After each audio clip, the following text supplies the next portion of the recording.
im Moment ist wieder so, dass ich fast nur positive Begegnungen habe.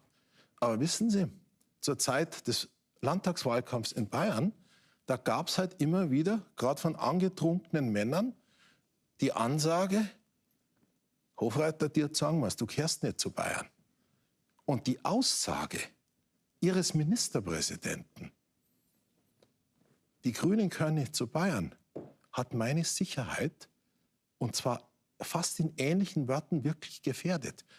Also ich bin mit Alexander Dobrindt per Du, der ist ein sehr kluger Kopf. Ich bin mit der ganzen Reihe... Der Todeskuss für Herrn Dobrindt. Ich bin mit der ganzen Reihe von... Der Todeskuss für Alexander Dobrindt. Ich bin mit der ganzen Reihe von CSU-Bundestagsabgeordneten. Hey Leute, heute wird's exklusiv. Bei Lanz gibt Anton Hofreiter alles. Und das könnte die letzten 5% der Grünen kosten. Seht zu, wie er von der CSU auseinandergenommen wird. Politisches Kabarett vom Feinsten, das ihr nicht verpassen dürft. Bleibt dran. Auf geht's. Schauen Sie, wir erleben es ja heute auch. Herr Huber, was ist ausgeschlossen? Schwarz-Grün ist ausgeschlossen. Bei der Bundestagswahl? Ist ausgeschlossen. Ausgeschlossen. Also lieber nicht regieren, dann mit anderen Worten. Schauen Sie, momentan ist doch die Situation ohnehin so, dass Schwarz-Grün überhaupt keine Mehrheit hat. Also ist doch schon mal die Frage, nicht unser Thema, über was reden wir nicht überhaupt? Unser Thema. Und die inhaltlichen Unterschiede mit den Grünen sind so riesengroß, dass es überhaupt nicht denkbar ist, da gemeinsam zu regieren. Und deswegen sagen wir auch klipp und klar, mit uns kein Schwarz-Grün. Wir werden das verhindern. Also Brandmauer heißt das.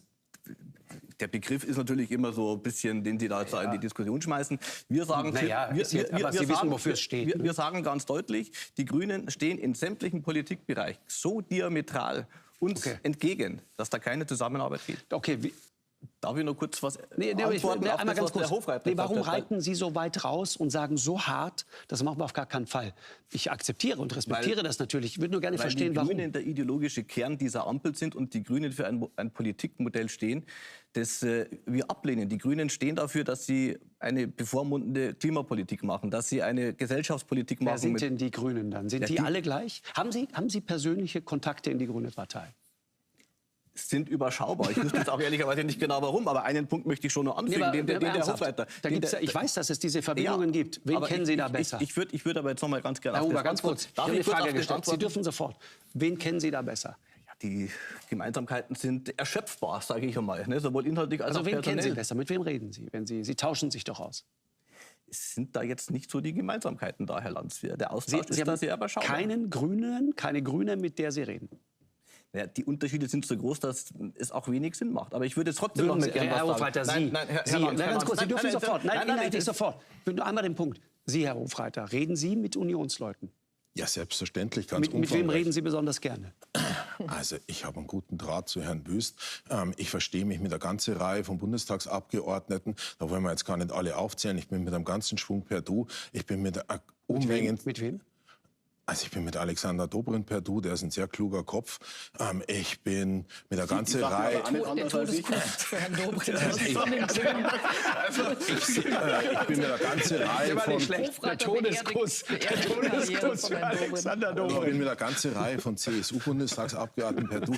Denn wissen Sie, was Sie hier aufführen, ist einfach überhaupt nicht die Realität zwischen demokratischen Parteien. Nämlich zumindest auf Bundesebene, die ich besser kenne, ist die Zusammenarbeit zwischen den demokratischen Parteien im Bundestag oft viel, viel besser, als das auf den ersten Blick nach außen erscheint. Und das muss auch so sein, denn wir haben große Herausforderungen. Wir haben zum Beispiel einen sehr guten Antrag zwischen den Regierungsparteien und der Union gemacht zur Unterstützung der Ukraine. Und wenn Sie immer sagen, Sie sind diametral anderer Ansicht, dann würde mich mal interessieren, sind Sie gegen die Unterstützung der Ukraine? Sind Sie gegen die Westbindung?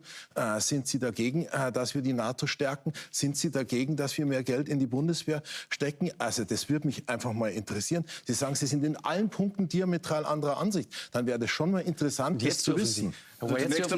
Zunächst einmal finde ich die Punkte, die Sie aufführen, sehr bemerkenswert für einen früheren Ostermarschierer und jetzigen Rüstungsexperten. Aber das nur am Rande. Was ist das, Herr Huber? Ja, Herr Huber, bitte. Aber von seinen Phrasen nicht lassen. Aber das andere ist doch auch, was ich vorher noch anfügen wollte. Ich finde es ja lustig, aber ich finde es ja die Sendung ist unterhaltsam. Es ist Kulturkampf, was Herr Huber macht. Ich finde es ja schon bemerkenswert, der Abneigung gegen die Grünen. Auch gerne mal, ne? Ich finde es ja schon bemerkenswert, dass die Grünen im Bundestag auch ein Wahlrecht vorangetrieben hatten, das an sich nichts anderes zum Ziel hatte, als die CSU aus dem Bundestag zu killen. Das war der Hauptansatz. Das hat auch Ihre Fraktionsvorsitzende in einer Rede im Bundestag sehr, sehr deutlich so zum Ausdruck gebracht. Sie wollten mit dieser vermaledeiten Wahlrechtsreform der Ampel die CSU aus dem Bundestag hinausschicken. Und jetzt kommen sie daher und wanzen sich an uns ran. Das ist fast ein politisches Stalking, was Sie da betreiben. Und deswegen kann ich es nur noch mal wiederholen. Wir stehen für Ranwanzen, politisches Stalking. In dem Zusammenhang, mal ganz kurz, die Margot Honecker-Bemerkung über zum Beispiel die Bundesumweltministerin Steffi Lemke. Das ist jetzt wirklich diese Linie. Fanden Sie das okay? Ja, das war am politischen Aschermittwoch. Ich meine, da wird ein bisschen härter hingegangen. Ich frage Sie, ob das okay war. Am politischen Aschermittwoch... Also Sie fanden es nicht okay? Ich fand schon okay, weil am politischen Aschermittwoch, da wird halt auch immer härter hingelangt. Was haben wir von den Grünen schon anhören müssen? Sorgen macht, was Sie hier gerade aufführen und was Herr Söder aufführt, das können Sie nachlesen in Papieren, die aus dem Kreml stammen. Und da heißt, die Hauptstrategie zum Umgang mit den Grünen ist, sie verächtlich machen und diffamieren. Und das ist das, was Sie systematisch machen. Und damit folgen Sie 1:1 der Kreml-Strategie. Und das ist in diesen gefährlichen Zeiten ein Problem. Und ich habe das, wie gesagt, auch in Bayern selber erlebt. Also wer die Grünen kritisiert, es geht nicht darum, wer die Grünen kritisiert. Lassen Sie mich ausreden. Ihr Parteivorsitzender, bayerische Ministerpräsident, hat in vielen Reden in Bayern behauptet, die Grünen würden die Leute zwingen, Insekten zu fressen. Und ich bin mir ganz sicher, dass auch Herr Söder weiß, dass das eine Lüge ist. Und wie gesagt, diese Strategie mit Lügen einen demokratischen Mitbewerber zu diffamieren, ist genau die Strategie, die der Kreml vorschlägt, wie man mit den Grünen umgehen soll. Und wissen Sie, das macht mir ehrlich gesagt Sorgen, weil nämlich bei allen harten Auseinandersetzungen auf der Sachebene, und da bin ich sehr zu haben für harte Auseinandersetzungen, dürfen wir in den Zeiten von Rechtsradikalismus, von einem Ausmaß an Fake News, von einem hybriden Krieg, den Russland gegen unsere Demokratie und gegen Europa führt, dürfen wir nicht so miteinander umgehen, sondern da kann man sich sozusagen sachliche Dinge vorwerfen, aber man darf nicht mit Lügen und Diffamierung mit dem demokratischen Mitbewerber umgehen. Das schadet am Ende uns allen. Das schadet am Ende allen demokratischen Parteien. Also, Sie dürfen sofort, Herr Huber. Ja. Der würde doch genau das Gleiche sagen. Das ist in der Tat etwas, was uns verbindet, so, aber das reicht bei weitem wir schaffen heute nicht. Wir schaffen heute noch Koalitionsverhandlungen zumindest. Aber das reicht ja bei weitem nicht. Das reicht ja bei weitem nicht. Noch dazu, wo man ja auch sagen muss, ja, dass gerade die Grünen immer es schon mangeln lassen, auch an einer Differenzierung zwischen bürgerlich, konservativ, Mitte, rechts und rechtsextrem. Wir hatten ja zum Beispiel auch mal einen Verhaltenskodex, einen Fairnesskodex der Generalsekretäre, wo wir extra darauf hingewiesen haben, habe ich mich ja eingesetzt, dass alle Generalsekretäre sich damit einverstanden erklären, zu unterscheiden, dass rechts nicht gleich rechtsextrem ist. Ja? Weil wer uns da in den gleichen Topf schmeißt, verharmlost ja die AfD. Und was war das Resultat, dass die Grünen wieder nur groß plakatiert haben, Kampf gegen rechts? Ja, ich sag's ja nur. Ja, macht hier niemand. Nur mal fragen. Ich wollte gerade sagen, wer schmeißt Sie denn in einen Topf mit den Rechtsradikalen? Das ist immer das, wo es gegen Sie sich verwehren, was ich glaube, von progressiver Seite, manchmal gibt es das auf Demos.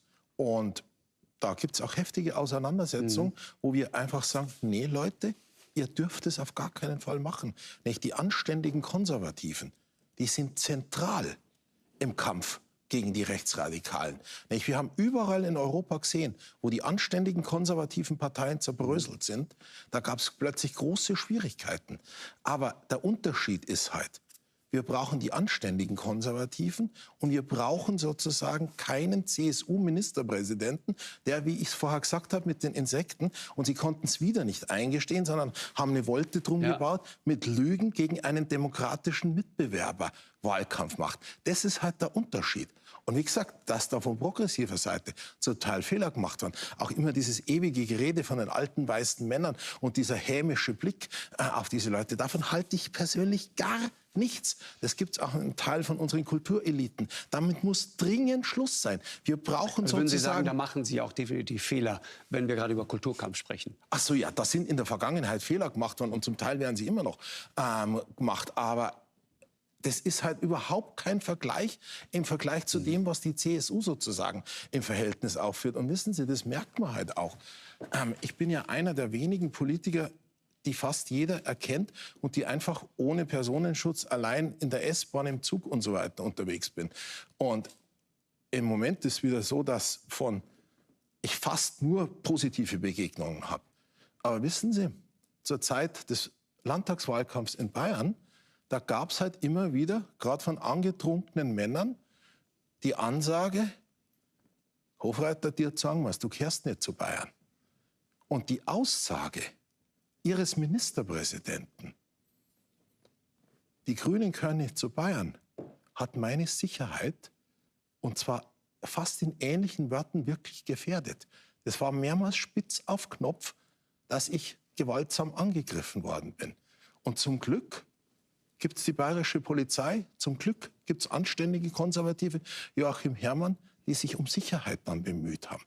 Aber diese verbalen... Der hat sich dann um Ihre Sicherheit Ja, genau. Aber diese verbalen Übergriffe haben dazu geführt, dass insbesondere, auch wenn ich mit meinem Burm unterwegs war, weil nämlich diese Typen merken nicht, da kannst du schlechter werden, wenn du mit einem kleinen Burm unterwegs bist, dass die Leute dann körperlich versucht haben, aggressiv zu werden.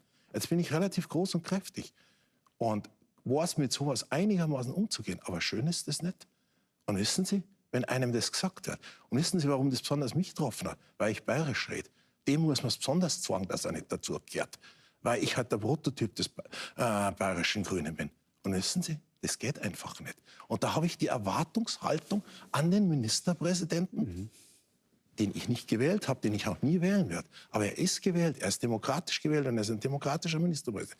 Dass er auch mein Ministerpräsident ist und nicht durch seine Aussagen meine Sicherheit und die von meinem Burm gefährdet. Und das hat er gemacht. Und das ist ein Problem. Und das müssen Sie verstehen. Und da habe ich die dringende Bitte, dass sowas nie wieder passiert. Also Herr Hofreiter, jetzt müssen wir die Dinge auch mal ein bisschen gerade rücken. Zum einen ist völlig klar, Gewalt gegen Mandatsträger, überhaupt Gewalt und persönliche gewaltsame Angriffe sind ein No-Go. Das geht überhaupt nicht. Und insofern erleben das ja auch andere Parteien auch. Auch bei uns gibt es immer wieder mal entsprechende Vorfälle. Es ist völlig klar, jemand, der sich politisch engagiert, muss sich auf den Schutz verlassen können, auf den Schutz des Rechtsstaats. Ich bin auch dankbar, dass Sie extra darauf hinweisen, dass die Polizei da gut geholfen hat.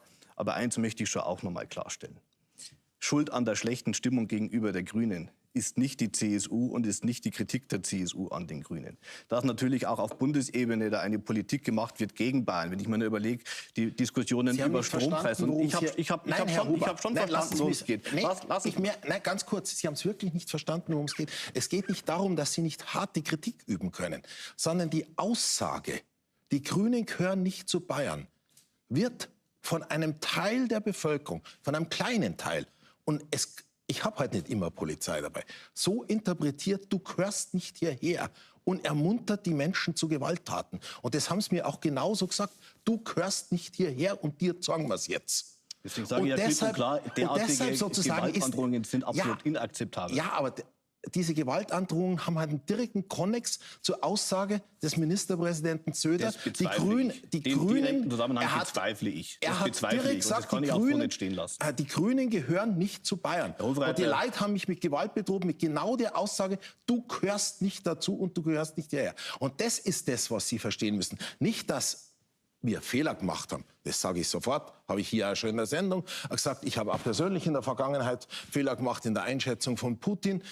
Und dazu bin ich jederzeit bereit. Aber darum geht es hier nicht. Es geht auch nicht darum, dass diese Bundesregierung manches nicht geschickt gemacht hat, sondern es geht darum, Menschen aus dem demokratischen Diskurs auszuschließen, um Menschen aus der Gesellschaft auszuschließen. Und das tut man mit der Aussage, du gehörst nicht dazu.